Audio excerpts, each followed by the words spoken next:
शाह अस्त हुसैन, बादशाह अस्त हुसैन, दी अस्त हुसैन, दी पनाह अस्त हुसैन, सरदाद न दाद दस्त दर दस्ते यजीद, अक्का के बिनाए ला इलाहा अस्त हुसैन, अस्त हुसैन। जिस्म अल्लाह जो, मां अगर इन जिस्म के इस्तेमाल कयां तॾहिं बि अल्लाह जी इजाज़त खपे थी। साॻे नमूने सां रूह बि अल्लाह जी मिल्कियत। इन रूह खे अगरि मां इस्तेमालु कयां, काई शइ सोचां, काई शइ चाहियां, छो त चाहिण ऐं सोचण इहो रूह जो कमु आहे, इहो बि अल्लाह जी इजाज़त सां कंदुसि त जाइज़ थींदो, अल्लाह जी इजाज़त सां न कंदुसि त इहो बि जाइज़ न थींदो। ॿई शयूं, जिस्म बि रूह बि। हाणे इन जो मतिलबु इहो आहे त हिन मुंहं जे जिस्म ते मुंहं जो हुकुम ई न हलंदो जेसि ताईं अल्लाह जी इजाज़त न हुजे। मुंहं जे रूह ते मुंहं जो हुकुम ई न हलंदो जेसि ताईं अल्लाह जी इजाज़त न हुजे। थी सघे थो मां पंहिंजो जिस्म कंहिंजे हवाले कयां ताकी ॿियो केरु हिन ते हुकूमत करे? न, छो त जिस्म मुंहिंजो आहे ई कोन, मां कंहिंजे हवाले नथो करे सघां। न MPA जे, न MNA जे, न सदर जे, न वज़ीर आज़म जे, न गवर्नर जे, न कंहिंजे हवाले नथो करे सघां, छो त इहा शइ मिल्कियत अल्लाह जी आहे। तंहिंजे करे अल्लाह जी मिल्कियत खे मां कंहिं ॿिए जे हवाले, ॿिए जी मिल्कियत में, ॿिए जी हुकूमत में नथो ॾेई सघां, मूंखे हक़ु नथो पहुचे। तंहिंजे करे अल्लाह तबारक ताला आहे जेको हिन सॼी दुनिया, काइनात, आलमीन, इंसान समेत मालिक आहे। तंहिंजे करे हुकुम ॾियण बि उन जो ई आहे। हुकुम ॾियणु कंहिंजो कमु आहे? सिर्फ़ु अल्लाह जो, छो त मालिक उहो ई आहे। हुकुम हुनजो हलंदो आहे जेको मालिक हूंदो। हीअ आयत जेका क़ुरान मजीद में सूरह यूसुफ में 2 दफ़ा मुख़्तलिफ़ जायुनि ते जेको आहे बयानु थियल आहे, इहा सूरह यूसुफ आयत नंबर 40 बि आहे ऐं 67 बि आहे।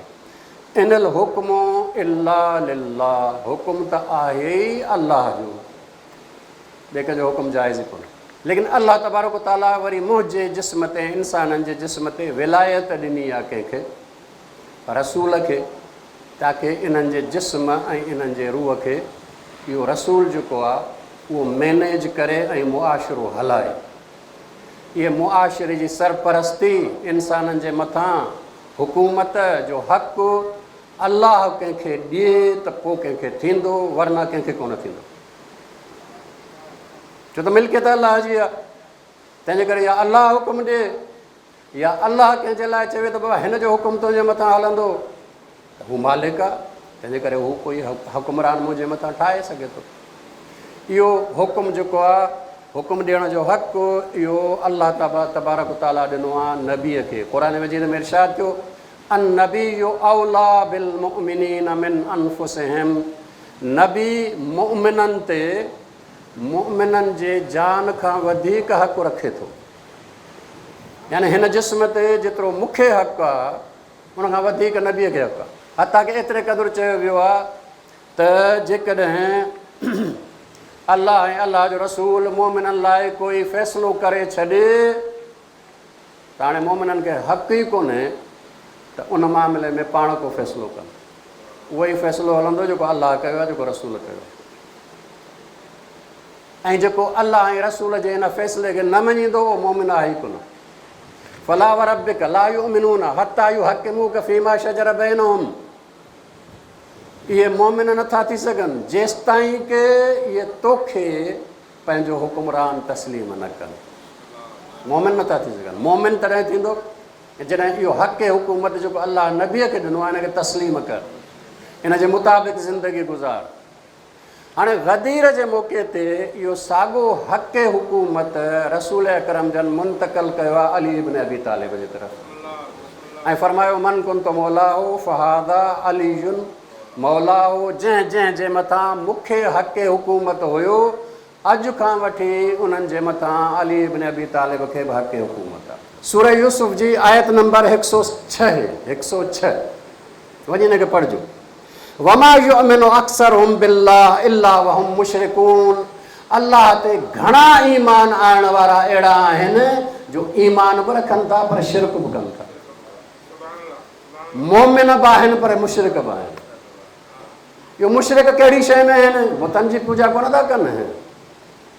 बुतनि जी पूॼा कोई मुस्लमान कोन कंदो आहे। जो उन पासे वापसि मोटी वञे जेको रसूल करम खां अॻु में हुयो। कोई मोमिन बुतनि जी पूॼा कोन थो करे। मुशरिक छा में आहे? मुशरिक इन में आहे त हुकूमत में ॿिए कंहिंखे शरीक करार ॾिनो अथई, जॾहिं त हक़ हुकूमत अल्लाह खे आहे। इमाम जाफ़र सादिक़ अलैहिस्सलातु वस्सलाम जी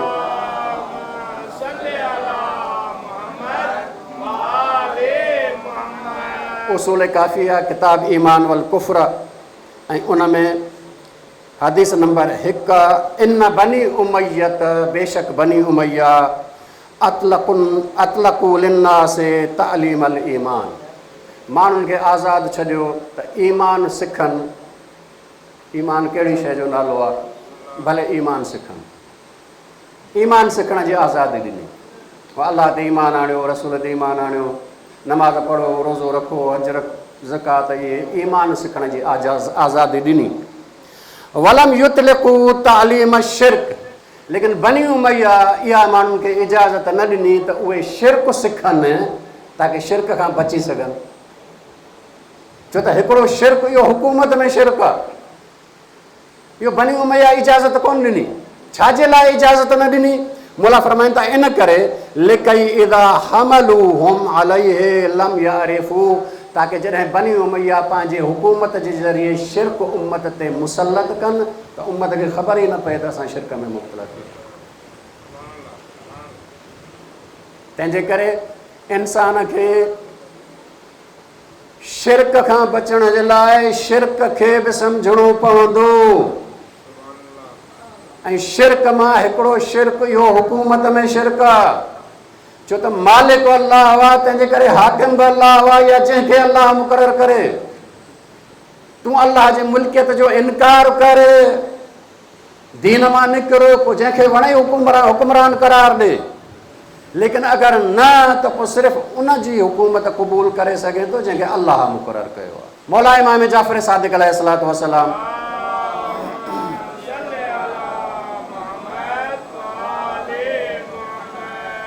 बातिल हुकूमत, बनी उमैया जी हुकूमत ऐं अहले बैत जी हुकूमत में फ़र्क़ु था ॿुधाइनि। फ़र्क़ु कहिड़ो आहे?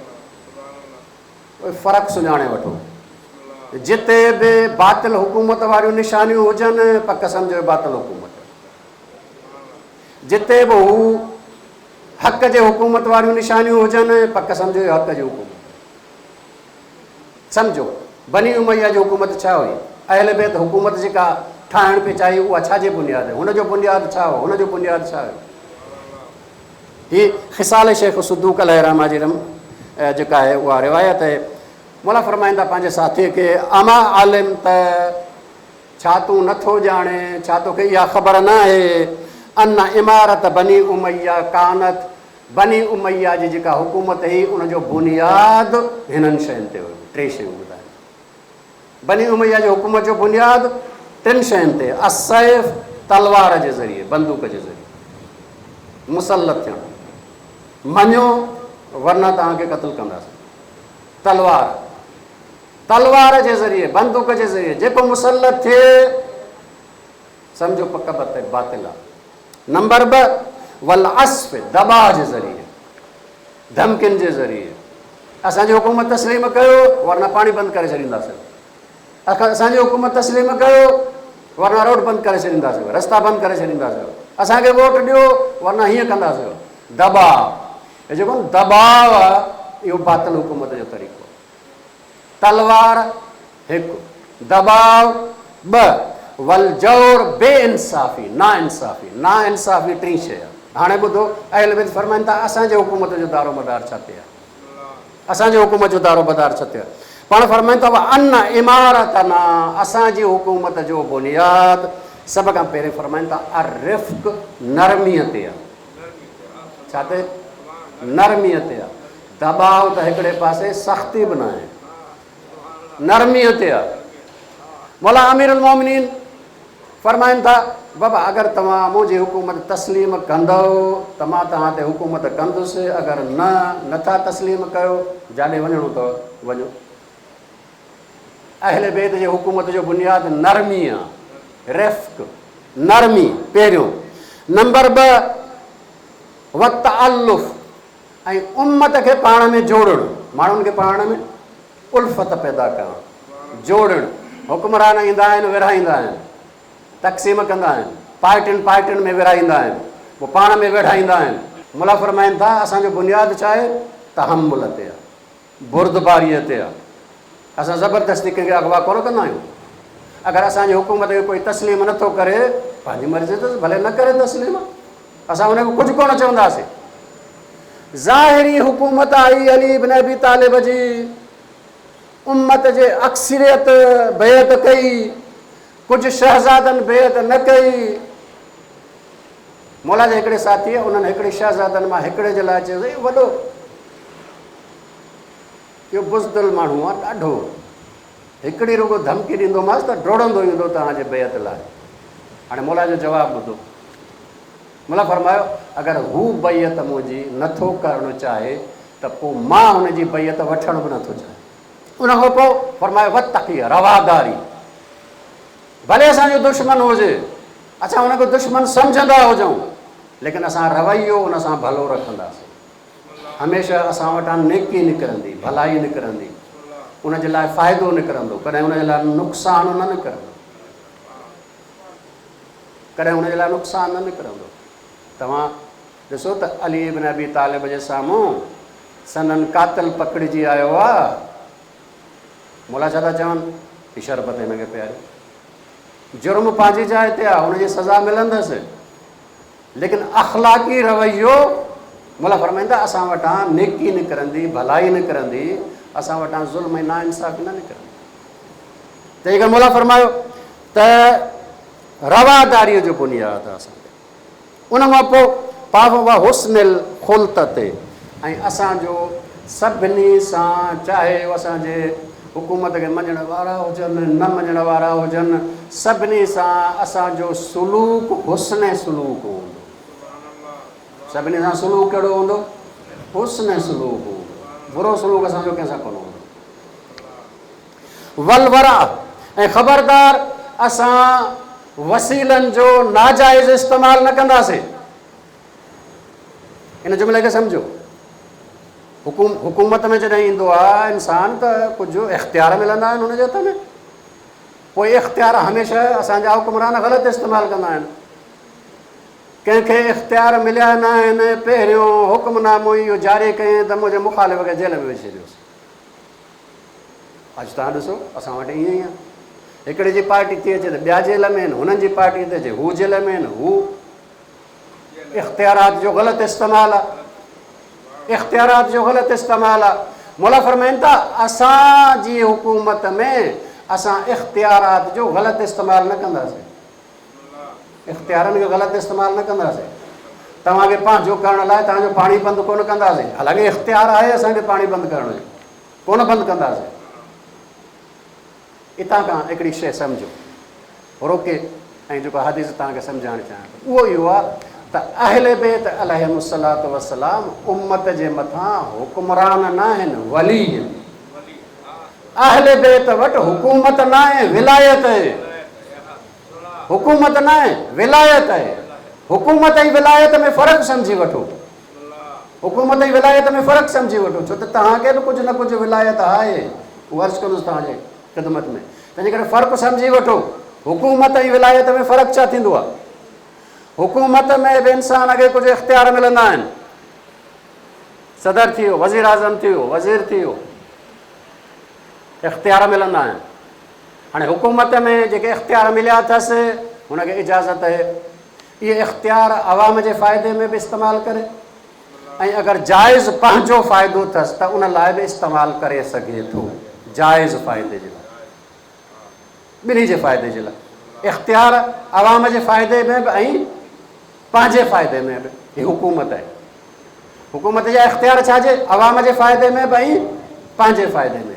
लेकिन विलायत में जेके बि अलाह जे तरफ़ां इख़्तियार मिलंदा आहिनि उहे मिलंदा ई आहिनि सिर्फ़ु ऐं सिर्फ़ु उन्हनि जे फ़ाइदे में इस्तेमालु करण जे लाइ जिन जे मथां विलायत आहे।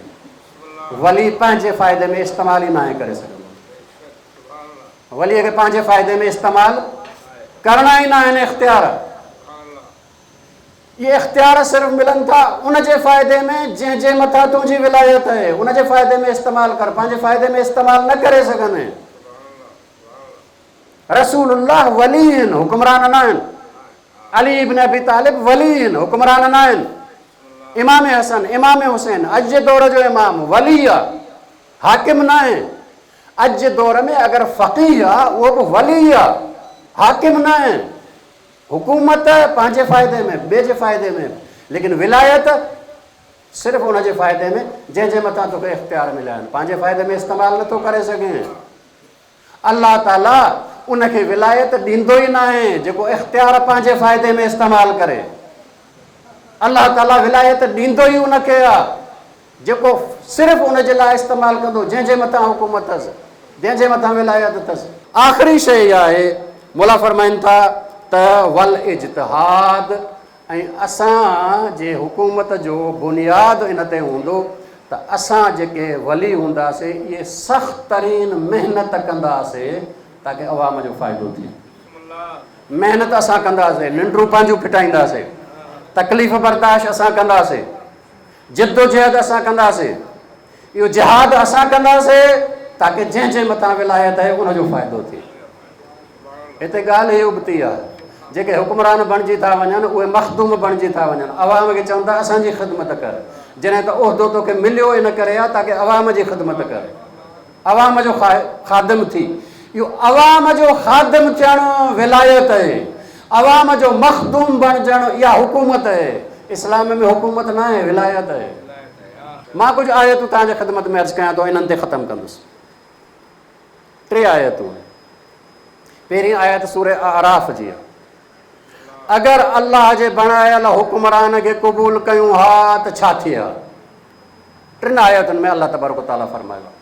3 आयतूं। पहिरियों सूरह आराफ़ आयत नंबर 96, वलो अन अहलल क़ुरा आमनू वत्तक़ौ, जेकॾहिं इहे आबादियुनि वारा ईमान आणनि हा ऐं असांजा फर्मा बरदार रहनि हा।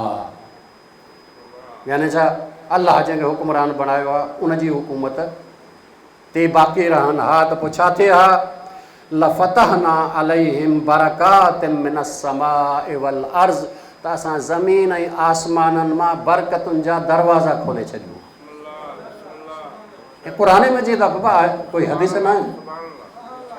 आसमान ऐं ज़मीनुनि मां बरकतुनि जा दरवाज़ा खोले छॾियूं आहे। इहे दरवाज़ा बंदि आहिनि, छाजे करे? छो त असां अल्लाह जी हुकूमत में न आहियूं। अर्ज़ु कंदुसि तव्हांजे ख़िदमत में, वलाकिन कज़्ज़बू, हिननि छा कयो जो बजाए हिनजे जो अल्लाह जी हुकूमत तस्लीम कनि, अल्लाह जी हुकूमत खे रद्द करे छॾियो। पाण पंहिंजा हुक्मरान ठाहे वेही रहिया। जॾहिं पाण पंहिंजा हुक्मरान ठाहे वेही रहिया पोइ छा थियो, इन्हनि रद्द कयो। फ़अख़ज़नाहुम बिमा कानू यक्सिबून, पोइ असां इन्हनि ते इहो सख़्ती मुसलत कई आहे हिननि जे अमल सबबु, हिननि जे इन कयल बुरनि कमनि सबबु जो अल्लाह जे हुकूमत खे छॾे पाण हुक्मरान ठाहे वेठा आहिनि। असां इन्हनि खे पकड़ियो आहे, हाणे इहे अज़ाब में मुब्तला आहिनि। अज़ाब आहे या न? अज़ाब में मुब्तला आहियूं बाबा, अज़ाब में मुब्तला आहियूं। इंसान जी इज़त बरक़रार कोन्हे। पहिरीं आयत। ॿी आयत सूरह माइदा 66 नंबर आयत, वलो अन्नहुम अक़ामुत तौरात वल इंजील वमा उनज़िला इलैहिम मिन रब्बिहिम, जेकॾहिं इहे क़ानून जे लिहाज़ खां पंहिंजे दौर में तौरेत खे क़ाइमु कनि, इंजील खे क़ाइमु कनि, या हिन दौर में जेको असां नाज़िल कयो आहे क़ुरान उन जे मुताबिक़ हुकूमत क़ाइमु कनि हा त छा थिए हा, लअकलू मिन फ़ौक़िहिम व मिन तहत अर्जुलिहिम, त आसमान बि हिननि ते बरकतूं ॾिए हा ऐं आसमान मां शयूं खाइनि हा, ऐं ज़मीन बि पंहिंजूं बरकतूं ॾिए हा ऐं ज़मीन मां बि खाइनि हा। बंद आहे बाबा, इहे सभु बंद आहे। छाजे करे? इन करे त असां हुकूमत खे अहमियत कोन था ॾियूं। हुकूमत अहम मसइलो आहे, शिरक जो मसइलो आहे बाबा। इमाम हुसैन अलैहिस्सलातु वस्सलाम इहो समूरो जिहाद इन सम्झ जे लाइ ॾिनो आहे त बाबा ॾिसो ई बादशाह तव्हां ते मुसलत आहिनि, शिरक में मुबतला आहियो, इन शिरक मां निकिरो। शिरक जा जेके बि नतीजा आहिनि उहे भोॻियो था पिया, निकिरो इन शिरक मां। ॿी टीं आयत व अल्लव इस्तक़ामत अला तरीक़, जेको तरीक़ो असां हिननि खे ॿुधायो अगरि उन ते क़ाइमु रहनि हा। असां तरीक़ो कहिड़ो ॿुधायो आहे बाबा? इहो इख़्तियार ऐं इक़्तिदार, इहो विलायत है, ऐं जंहिंखे मां इजाज़त ॾियां थो उनखे विहारियो। अगरि इहे तरीक़े ते क़ाइमु रहनि हा त पोइ छा थिए हा? लअस्क़ैनाहुम माअन गदका, असां इन्हनि खे आसमान मां इल्म जो पाणी पियारियूं हा। यानी छा? इल्म वहाबी इन्हनि खे अता थिए हा, इल्म वहाबी इन्हनि खे अता थिए हा। सभु वली बणिजी वञनि हा, सभु इंसान वली बणिजी वञनि हा। इमाम ज़माना ईंदा, रिवायतुनि में आहे, जॾहिं इमाम ज़माना ईंदा अलाह पंहिंजे रहमत जो हथु इंसाननि ते रखंदो, इंसाननि जा अक़ल कामिल थी वेंदा, इंसाननि जा अक़ल कामिल थी वेंदा। हिन वक़्तु जेको असांखे कुझु शयूं सम्झ में अचनि थियूं, कुझु शयूं सम्झ में नथियूं अचनि, उनजो सबबु इहो आहे त हुकूमत अलाह जे नुमाइंदे जी कोन्हे, ना सम्झी आहे। इन करे अक़ल असांजो पस्त आहे, सम्झ असांजूं पस्त आहिनि। जॾहिं इमाम ईंदो त सभिनी खां पहिरियां जेको इलाजु कंदो उहो असांजे सम्झ जो इलाजु कंदो, असांजे अक़लनि खे कामिल कंदो। असां नेमतुनि खां महरूम आहियूं। पंहिंजी फ़र्ज़ंद खे मोकिलिनि था अली अकबर खे, ऐं उन वक़्तु पाण आसमान जे तरफ़ आङुर बुलंद करे ऐं फ़रमाइनि था, पालणहार तूं गवाह रहिजां त हाणे तुंहिंजे राह में उनखे पियो मोकिलियां जेको सूरत में बि तुंहिंजे रसूलुल्लाह जहिड़ो हुयो, जेको अख़लाक में बि तुंहिंजे रसूलुल्लाह जहिड़ो हुयो, जेको ॻाल्हाइण जे अंदाज़ में बि तुंहिंजे रसूलुल्लाह जहिड़ो हुयो। या अल्लाह, जॾहिं असां तुंहिंजे रसूलुल्लाह जे ज़ियारत जा मुश्ताक़ थींदा हुआसीं त हिन अली अकबर खे ॾिसंदा हुआसीं। पालणहार हाणे उनखे मोकिलियां, मौला मोकिलियो आहे। पोयों मौला आयत पढ़ी आहे, इन्नल्लाह हस्तफ़ा आदम व नूह व आल इब्राहीम व आल इमरान अलल आलमीन ज़ुरियतुम बाज़ुहा मिन बाज़। असां इंतख़ाब कयो आदम खे, नूह खे, आल इब्राहीम खे, आल इमरान खे। ही आल इब्राहीम मां हिकु इंतख़ाब थियल पियो थो वञे अली अकबर, इंतख़ाब थियल पियो थो वञे अली अकबर। मौला विया आहिनि, अली अकबर जिहाद कयो आहे, एसि ताईं जो चयो थो वञे त 160 यज़ीद जे लश्कर जे सिपाहियुनि खे क़त्ल कयो आहे। ज़ख़्मी थिया आहिनि मौला, वापसि आया आहिनि पंहिंजे बाबा वटि ऐं अची अर्ज़ु कनि था, बाबा उञ लॻी आहे, हीउ हथियारनि जो बार, इन बि मूं ते बार कयो आहे, उञ लॻी आहे। हिन जो इहो मतिलबु न आहे त मूंखे पाणीअ जी उञ लॻी आहे, छो त अली अकबर खे ख़बर आहे त बाबा वटि पाणी कोन्हे। छाजी उञ लॻी आहे? इन करे त अली अकबर जंहिं पासे लश्कर ते हमिलो करे थो, लश्कर भॼंदो नज़र थो अचे, अली अकबर खे शहादत जी उञ लॻी आहे, शहादत जे उन प्याले जी उञ लॻी आहे। मौला इमाम हुसैन अलैहिस्सलातु वस्सलाम जन मुंडी ॾिनी आहे, पाण फरमाईंदा हीअ पंहिंजे ज़बान में रखो, वञो नाना रसूलुल्लाह जन्नत में जाम भरियूं तव्हांजे इंतज़ार में बीठो आहे। बाबा अली बि साण अथसि, भाउ हसन बि साण अथसि, अम्मा ज़हरा बि साण अथसि, सभु तुंहिंजे इंतज़ार में बीठा आहिनि। वञो अली अकबर। हज़रत अली अकबर विया, वरी जिहाद कयो आहे। एसि ताईं जो कुल 200 सिपाहियुनि खे क़त्ल कयो आहे। हिकु मलऊन आहे, मुनक़ज़ इब्न मुर्रा, उन पोयां लिकी मौला जे सर ते हमिलो कयो आहे, मौला जो सर ज़ख़्मी थियो आहे। इन खां पोइ लश्कर जे सिपाहियुनि मौला जे जिस्म ते नेज़ा हया आहिनि, तीर हया आहिनि। मौला जॾहिं संभलिजी न सघिया आहिनि, रिवायत चवे थी मौला पंहिंजे घोड़े जे ॻिचीअ में ॿई ॿाहूं विधियूं आहिनि। घोड़ो जितां गुज़रे हा, जंहिं वटि तलवार आहे उहो तलवार थो हणे, जंहिं वटि नेज़ो आहे उहो नेज़ो थो हणे, जंहिं वटि तीर आहे उहो तीर थो हणे, जंहिं वटि पथर आहे उहो पथर थो हणे। एतिरे क़दुरु जो हज़रत अली अकबर जो जिस्म कतरा कतरा थी किरण लॻो। उहो वक़्तु आयो जॾहिं हज़रत अली अकबर सम्झो त हाणे मां पंहिंजो पाण खे संभाले नथो सघां। हिकिड़ो दफ़ो आवाज़ु बुलंद कयो, या आबता अदरिकनी, बाबा मुंहिंजी मदद कयो, मां किरी पियो आहियां। हुमैद इब्न मुस्लिम चवे थो मूं ॾिठो त ख़याम मां ॿ शख़्स डुड़ंदा वञनि था।